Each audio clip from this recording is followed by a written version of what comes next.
Осыларды айтып болды. Енді сіздерге промпт жазу. Дұрыс промпт жазу.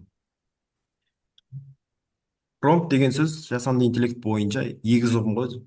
Промпт деген жасанды интеллекттің егіз ұғымы. Мысалға, белгілі бір адамға тапсырма беретін болсақ, иә, тапсырма беретін болсақ, оның қандай адам екенін біліп тұрып сіз тапсырма бересіз. Мысалы, бір студентке студент ретінде тапсырма бересіз. Ол студент екенін біледі. Ал жасанды интеллект ол өзінің кім екенін білмейді. Сол үшін біз жасанды интеллектке әр чатқа жеке-жеке рөл берсеңіздер болады.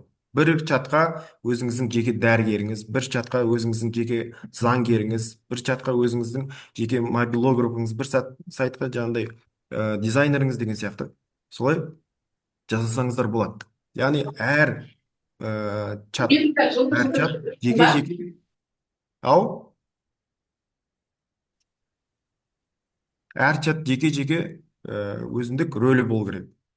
Одан соң келесі сізге не керек? Нақтырақ жауабын айту керек сұрағыңызды. Одан соң тақырыбыңыз, аудиторияңыз, сынып жас деген сияқты формат қалай шығару керек оны? Қандай форматта? Суретте керек па, видеода керек па, әлде жаңағыдай PowerPoint презентация қандай форматта керек, соны шығарып бересіз. Тілдер, қазақ, орыс, ағылшын тілі қай тілдер керек? Үш тілде керек десеңіз, үш тілде керек деп жазыңыз. Стиль ұзын болу керек па, қысқа болу керек па, толығырақ айту керек па, жауапты соған байланысты сізге Ғылыми жауап. стиль, публицистикалық стиль солай беріледі ғой негізі. Иә, Аудио солай жұмыс жасайды. Енді қазір мысалы мына жерде ChatGPT-дің өзіне сұраған болатын дұрыс промпт жазуды.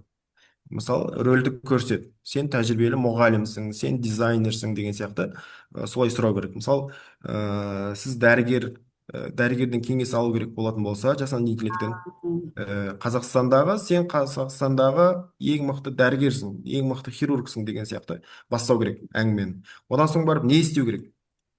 Жазу, түсіндіру, сурет салу деген сияқты сөйлемдермен аяқталу керек, сөзбен. Яғни етістікпен аяқталу керек сіздің сұрап жатқаныңыз, иә? Ол нені білу үшін. Содан соң қай пән, қандай жаңағыдай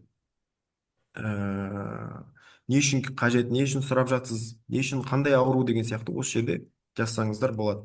Мысалы, мына жақта мысалдар келтірілген. Сен химия пәнінің мұғалімісің, 8-ші сыныпқа арналған осындай тақырыпта комикстер жазып бер, оқушыға түсінікті қысқа диалог болсын, тілі қазақша деген сияқты осылай жұмыс жасай аласыздар.